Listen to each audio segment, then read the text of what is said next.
You cannot continue cultural life of a people without creating something new. And that has been, for me, almost like a lighthouse in terms of ideas, how to take stuff from my tradition and move with it forward.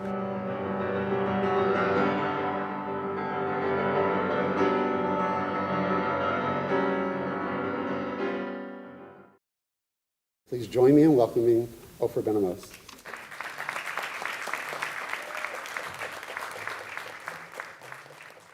Good afternoon, everyone. I was asked to talk about a very dangerous thing. What is Jewish music? For composer Ofer Ben-Amots, answering that simple question has become a lifelong journey. Born in Israel in 1955, he was only 6 years old when his parents made a crucial decision about what to do with their share of reparations money that Germany was sending to Jewish families. And I remember the discussions within the family. We'll have a piano, or do we need a car? We don't need a car. So here's a piano, maybe Ofer can play the piano. So I just stayed home and played piano. That's the way it developed. Upon graduation from his high school conservatory, he was conscripted to serve in the Yom Kippur War. They trained us to be in the tanks. I was a tank driver, put me down to earth, made me decide that if I want music, I really want it, and not something else. At Tel Aviv University, he immersed himself in piano and music theory and studied composition with Joseph Dorfman. Everything he said was so enlightening. And he was a person with so much spirit and energy. He cared about each and every student.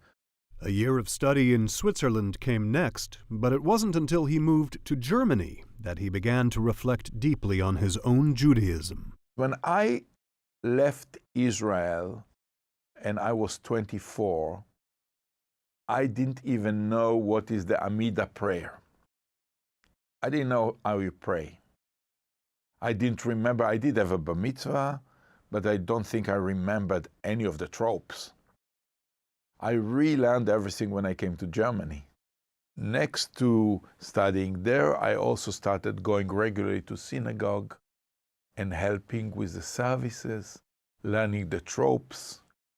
I discovered a lot about German Jewry after the war, a very broken kind of community, very conflicted, people who came back from the camps. I stayed there for 6 years and I graduated with a piano theory and in composition degree. And that's where I started writing the shtetl songs.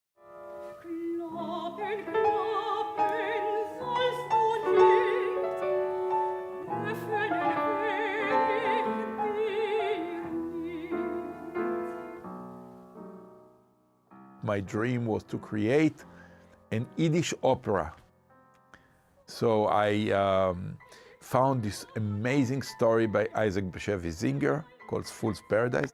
The entire idea was to revive the Yiddish language, to make it culturally viable so that people can listen to it, maybe start speaking it again. It was a very romantic kind of idea. Then there was a competition in Vienna, and I sent it in, and lo and behold, first prize. I felt very good about sending pieces to other competition, and I started winning in Japan and in South America. I felt I'm on the map right now.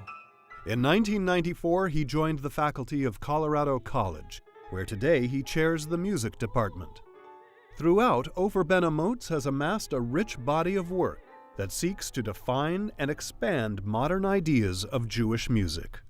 I think every time people try to answer the question of what is Jewish music from the music point of view, does it sound Jewish? Does it have this augmented second that makes it sound so Jewish like Hava Nagila?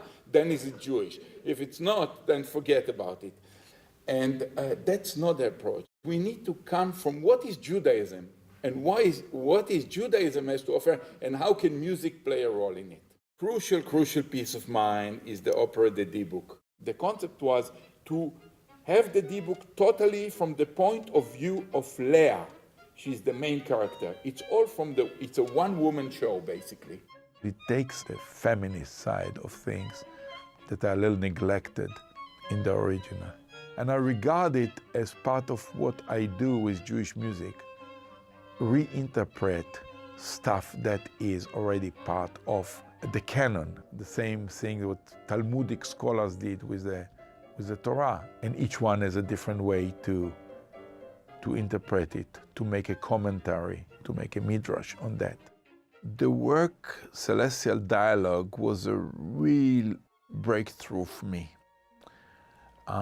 What the title means, Celestial Dialogue is a dialogue between sort of two prayers. I thought I'm going to create this meeting between the cantor and the klezmer, make them speak the same language, although each one is in a different style.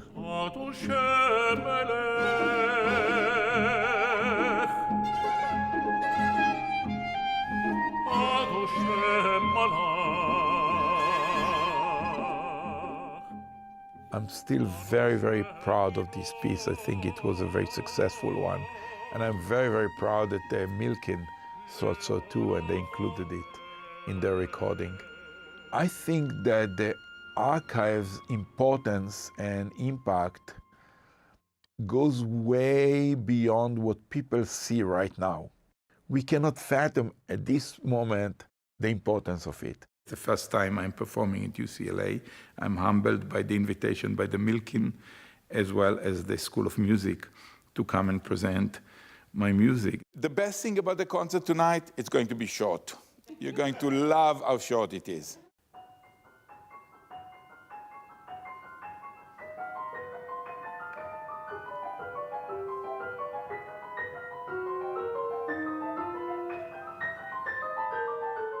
Last night we had 3 pieces. We started with a piano piece called Akedah, which uses a prayer called El Male Rachamim, a God full of compassion. This is a prayer that's used to commemorate the deceased. And it's a piece that was written as a commission for a Holocaust memorial in Vienna in the year 2000.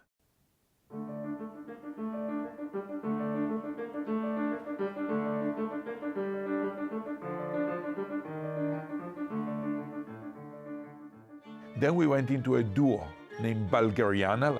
My mother was born in Bulgaria, and both my parents celebrated their 60th anniversary of the wedding.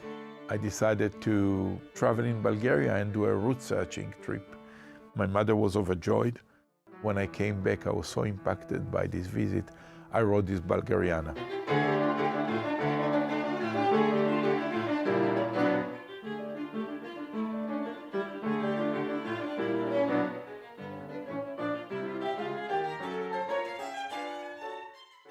The last piece that we played last night was the Odessa Trio that I wrote in memory of my dear and former teacher and later colleague and friend, Joseph Dorfman.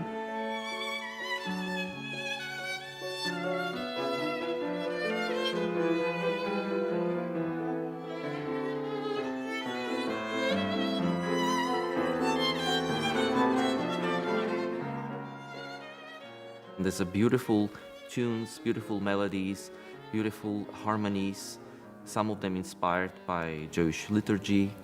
There is a beautiful tango. So it's an important work, I think, for him as a composer, and I hope he continues writing such wonderful music also in the future. People compose for a variety of reasons. Some people love the mathematics of it, some people like the sound, that they can create very beautiful sound or very unusual sound. For me, it's just a language to connect between people, and that's why I do it.